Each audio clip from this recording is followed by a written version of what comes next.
I ain't even. That's me, bro. All this flag at the dark, nigga. All this flag at the dark, nigga.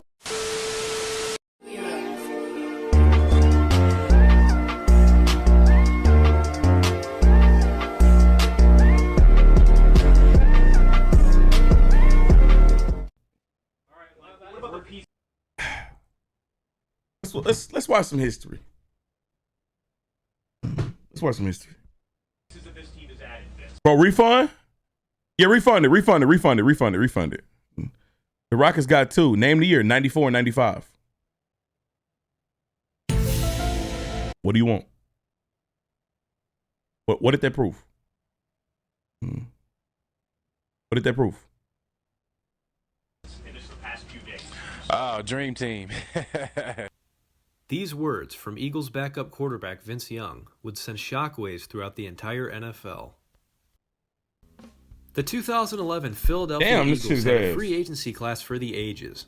One after another, big names around the NFL agreed to sign with the Eagles, who were already a stacked team. We good on this vid. All of the best of Vince Young. And after what he thought of all the acquisitions, Young responded by labeling the Eagles proud a of dream cheating? team. You That scumbag frog. I'm not proud of cheating. Your The Eagles were the ACL. most polarizing team in I'm the not proud of entire cheating, league. bro. When the Astros, when this shit came out, I didn't know that they cheated. But I had already celebrated their victory, bro. And guess what? I have witnessed teams cheat for so long and they keep getting away with it. Do you think I'm not gonna celebrate when my team get away with it? No. I'm gonna celebrate. Because other than, nigga, you know how long I've been complaining about cheating in sports? I mean, man, that shit fucked up. And they keep getting away with it. So you know what the fuck I'm gonna do? I say, you know what? You can't cry with spoiled milk. You can't cry. The game is the game. Fuck it. We in this bitch. Now, as we know, this self-proclaimed dream team did not pan out. They were quickly exposed, losing 4 of their first 5 games, and key members of the team would depart not long after. However, this 2011 Eagles team is still very fascinating. They were the NFL's first attempt at a super team, and this was at a time when super teams were a very hot topic. This was the beta, the 2011 Eagles is the beta version of, or like the test version of the Super Bowl Rams this year. You know how the Rams, them niggas didn't give a fuck about no picks. Them niggas didn't give a fuck about nothing. Them niggas signed any and every motherfucking body. They traded everybody away. The Eagles was doing it. The Eagles was signing everybody. All the top free agents that year, them niggas was on that shit. I thought these niggas was about to go. So I thought they about to go Take a crazy. closer look at the Dream Team Eagles and find out how they came to be and what exactly happened. So without further ado, let's dive in. Following the 2009 season, the Philadelphia Eagles decided to part ways with franchise quarterback Donovan Mcnabb. McNabb's contributions to the organization cannot be overstated. Drafted number 2 overall in 1999, McNabb led the Eagles to 4 straight NFC title games and a Super Bowl appearance, all within 4 years. But after that, Hey man, if you hear how Eagles players talk about Donovan McNabb, he was a cool nigga, but he was an asshole. Yo, first and foremost, this nigga Donovan McNabb, bro. When you a quarterback, for the most part, when something go wrong on the team, you really gotta be like, damn, that's my bad, bro. It don't matter if, like, you had a perfect game. We talking about outside of man, we talking about real life. It don't matter if you have a perfect game. If something go wrong, it all fall on you because you're the quarterback. Donovan McNabb was one of them niggas, shit, that wasn't on me. I ain't do that. Hell no, I ain't do that. That wouldn't. I got my numbers. I ain't do that. From what I'm hearing, right? And then this nigga here, this nigga Donovan McNabb, yo, his teammates like, yo, this nigga was a fucking super cheapskate. That nigga was charging his teammates tickets to go to his motherfucking party. Like, what? Nigga, I'm your teammate. What are you doing? What do you mean? Bro, what the fuck are you doing? I'm not going there, nigga. I don't give a fuck. I don't care we all making money. I'm not going. Fuck me, I gotta buy a ticket. Success came to a W businessman. Aside from another NFC nigga, you gotta put MAN, nigga. The Eagles were mostly irrelevant for the remainder of McNabb's tenure. The organization took note of this back in 2007 when they selected University of Houston quarterback Kevin Cobb with the 37th Oh pick my of the God, draft. Kevin fucking Cobb. He was a scammer. After that, it was only a matter of time before Cobb would take over as the Eagles' starting He was a quarterback. scammer. That finally happened in April of 2010, when Donovan McNabb was traded to the Washington Redskins for draft picks. However, the Kevin Cobb era would only last a quarter and a half. In the 2010 season opener, Cobb suffered a concussion and would miss the remainder of the game. His replacement did a pretty good job, good enough to keep Cobb on the bench after he healed. Who was his replacement? Well, none other than Michael Vick. After being reinstated by the league, Vick was picked up by the Eagles in 2009. Just said, yeah, Guapo, thank you. As a utility player, Thank you. appearing mostly in wildcat formations. But when he got his shot in 2010, he did not take it for granted. Michael Vick went on to have a Pro Bowl season. You know what's crazy? Before we get into this, I don't hate the Eagles. Throughout all of the Eagles tenure and all of this shit, I rooted for them niggas. But all you Eagles fans in my chat is finna make, y'all niggas is starting to move like Cowboys fans, man. I hope y'all niggas know that. Y'all niggas need to know what y'all doing. Y'all niggas is moving like Cowboys fans, man. Y'all niggas finna make me start hating y'all niggas, man. Y'all niggas finna, yo, cause all y'all niggas do is chat and talk, bro. Y'all niggas is really moving like Cowboys fans. I don't know if y'all niggas notice that shit, bro. Y'all moving like the niggas that y'all hate. I'm telling you. And just like that, his career was resurrected. The Eagles would finish with a 10-6 record and come out on top in the NFC East. However, they would suffer a heartbreaking loss to the Packers in the first round of the playoffs. I rooted for them through all this shit, I swear to God. Because it appeared they found their quarterback of the future in Michael Vick. Not long after, Vick signed a 6-year, $100 million contract to remain in Philadelphia. Cowboys all day. Shout out to my Cowboys niggas, man. He was dealt to Arizona. I actually stopped hating the Cowboys as much as I used to. I just don't care for them now. What were the Eagles going to do? I used to really hate the Cowboys. Because despite having a great season, their win total actually dropped from the previous year. But now I don't. First round, just like in 2009. So what was the next move? Well, the front office had actually been preparing for the 2011 offseason. Imagine hating the Cowboys, imagine liking them. Structured contracts in ways that would help their cap situation when 2011 hit. So when the 2011 you hate the niggas, of course. Like you an Eagles fan, you gotta hate them. On making a splash, and this is where the dream team was really born. The biggest signing the Eagles made was cornerback. Nigga, when this happened, I was training I was training with my cousin, and we had a former NFL cornerback. He's played for the Steelers, Coach Buck. He was training us, bro. And that was some of the best training we've ever had, ever. I remember the offseason, the Texans had a lot of cap room. And nigga, all I wanted us to do was sign Nnamdi Asomugha, bro. Please sign Nnamdi. Because, nigga, we had lost, what's my dog that went to the Eagles? No, that went to the Falcons. I think Dante Robinson. I forgot he was the first good Texans cornerback. But Robinson went to the Falcons, and then we were so ass. I'm like, nigga, Nnamdi's a free agent. Finally, nigga, let's get him. We passed on that nigga to Jonathan Joseph. Now, Nnamdi, after Oakland, was never the fucking same. Never. Never. Never. But let me tell you what. I fucking hate Jonathan Joseph in a Texans uniform. I don't give a fuck where he ranks it in Texans stats. I don't care. He is one of my least favorite players to ever fucking watch in a Texan uniform because he was slow as fuck, bro. The nigga got killed by T.Y. Hilton every single year. There was not a single year, a single game where T.Y. Hilton wouldn't put in at least 80 on this nigga head.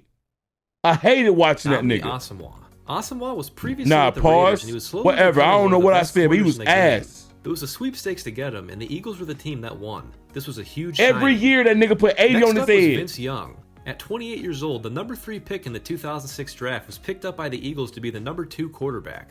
Young didn't pan out in Tennessee, but his record as a starter was still 30-17. So this was still a high-profile signing, and perhaps he was slow as shit, played mad long. And then I ain't gonna lie, the nigga kept playing. I'm like, bro, leave. The number 2 pick in the 2005 draft was finally moving on from the Dolphins. Look at all the picks. They got Ronnie Brown this year. Up to the expectations of a number 2 pick, but he was still a very serviceable player. This was another great signing. And I might want to watch a video on the Wildcat. Jason Babin. Babin was a Pro Bowl defensive end who just came off a 12.5 sack season with the Titans. He appeared to be coming into his own, and the Eagles gave him a 5-year deal worth $28 million. Up next was Dominique Rodgers-Cromartie, a first-round pick in 2008. Hey, DRC, Madden Demon. You hear me? We talk all the time about players that was good on 2K are better than on 2K than what they are in real life. DRC on Madden was a god. You put him on kick return, that nigga speed was like a 97. Boy, that nigga would run shit back all day. That nigga was a Madden demon. Marty was a pretty solid defensive back for the Cardinals, making the Pro Bowl as a reserve. Dude was nice. Nah, I'm not saying he wasn't Cromartie good. was actually acquired I'm not saying he wasn't good, but nigga on Madden, he looked like one of the Next up greatest to was ever do Steve it. Smith. Not the Steve Smith, but the other Steve Smith, who was pretty good in his own right. Smith had a Pro Bowl Damn, season he in killed that 2009 nigga. where he recorded over 100 receptions. He was hoping to pick up from there in 2011. And lastly, we have Cullen Jenkins. Jenkins was a defensive end who had been with the Packers since 2003. He was an integral part of the Packers' What, Madden? I can't remember, during the honestly. Super Bowl run in 2010. Jenkins signed a 5-year, $25 million deal with the Eagles. The Eagles made some other signings, but these were the most notable. With all of these additions, on top of an already stacked roster that included players like Michael Vick, LaShawn McCoy, Deshaun Jackson, and Jeremy Maclin, this 2011 Eagles I haven't team was heard quite Jeremy literally Maclin the name in dream so team, fucking at least long. on paper. But before any team can be crowned, games have to be played, and that brings us to the start of the 2011 season. In Week 1, the Dream Team made easy work of the lowly St. Louis Rams. They won 31-13. Sam Bradford is the biggest scammer of all time. The biggest scammer of all time. You know what'd be crazy? They always mention black quarterbacks that got big contracts and was ass. They always do this. They always do that. Fam, yo, they mention black quarterbacks that got good contracts and was ass, but they never fucking mention Sam Bradford, my nigga. This nigga got his bag and just skated away. Fam, he's the reason why there is a cap on rookies to be able to make money. He's the reason. Yo, this nigga held the Rams up for ransom. But nobody brings this nigga up, bruh. But they love to bring up Jamarcus Russell. Okay, I understand. He had a better career than Jamarcus Russell. That don't change the fact that this nigga scammed the fuck out the Rams. Boy, that shit is wicked. And this was really to be expected. That shit wicked, bruh. But Week 2 saw the Dream Team lose a heartbreaker to the Falcons. What was his It was a nice contract? back-and-forth I don't know. He game for signed the 3 biggest quarters, rookie but Philly contract blew a ever. 10-point lead in the fourth quarter and lost 35. He got like $100 million guaranteed or This is where some the wheels shit. start to come off. The Dream Team would suffer 3 more losses in a row, 2 of which were lost in the fourth quarter. Like, no cap. I'm not joking when I say he's literally the reason why they put a cap on how much rookies can make their first years in the league. It's him. When the Eagles were 1-3, Michael Vick went as far as to say the Dream Team label was dead, so I guess I'll call them the Eagles now. Staring at a 1-4 record, the Eagles would pull off 2 wins in a row against the Redskins Fuck Brock. and Yo, Cowboys. fuck Brock and Philly fans Osweiler. began to get a little Yeah, optimistic. man, Please motherfucker. underscore God just subscribe. However, it was Yeah. not meant to be. The Eagles lost Yo. 4 of their next 5 games. Yo, and that was Weez. pretty much it Appreciate you for the them, as if they're goddamn just big not 2 gonna months, do bro. any Thank you so kind of much, rhythm. Munchie. Vince Young would start in weeks 11 through 13 due to Michael Vick suffering an injury. But Young proved to be no savior. He completed only 57% of his passes. Damn, through V, why just you 4 look like me and touchdowns to Madden? 9 picks. Damn, Michael VY. Vick would come back in week 14, but the Eagles were sitting at 4-8, so talk of the playoffs, let alone the Super Bowl, was all but dead. However, in frustrating fashion, the Eagles would actually get it going towards season's end. They closed out the season winning their last 4 games, but it was too little too late. Damn. They got hot at the wrong time, and it was really a microcosm of the entire Dream Team experience. The I Eagles wanted to see these finished niggas make 8-8, it. which was good enough for second place in the NFC East, but of course there would be no playoffs in their future. What was even more disappointing was how just about every new member of the Dream Team put up abysmal numbers. Aside from Jason Babin, and maybe Cullen Jenkins, everyone on the Dream Team stunk it up. Even their leader, Michael Damn. Vick, wasn't up to par. His numbers weren't awful, but he appeared to take a step back.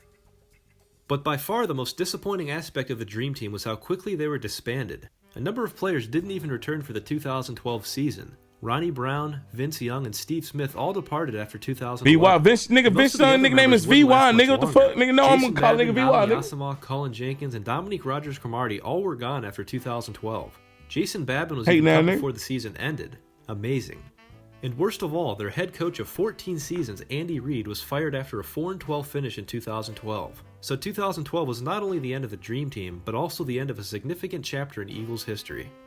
Michael Vick would last until 2013, but his numbers continued to dip every year. He never lived up to the expectations of his big contract. And that is Oh, that pretty was a much the horrible story throw. of the Dream Lord have Team mercy. Eagles. So why didn't it work? How could so many talented players not find a way to put it all together and make a run? Well, in my opinion, there are 2 ways to answer that. The first is in the form of a boring platitude. Great players don't make a great team makes a great team. It doesn't matter how many great players you have. If everyone isn't on the same page, things will go south fast.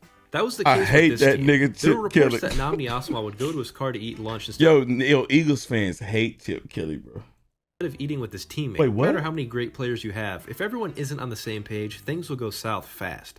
That was the case with this team. There were reports that Nnamdi Asomugha would go to his car to eat lunch instead of eating with his teammates. This He did not fuck with them niggas. EDP be like, yo, hey, B-Fly, you know what's crazy? All I could think about is the EDP clip of that nigga saying, Chip Kelly, what's up with it, Carl? Bro, Eagles fans hate that nigga Chip Kelly, bro. This apparently rubbed some people the wrong way and created a rift, further demonstrating this team had zero chemistry. Going to even your off the car to field. eat is That was just one crazy. example. The second possible answer to why the Dream Team didn't work is a harsh one, but it's this. Maybe they were massively overrated. Other than Asomugha, none of these signings in 2011 were superstars. Some of them went their whole career without ever making a Pro Bowl. This whole thing may have just been a tidal wave created by the media. By the way, it's not me saying that, this is what other people have said. In the end, the Dream Team I feel like Eagles it's still a bit of were reminded hindsight. that 1, football's the ultimate team game, and 2, the only constant in life is change.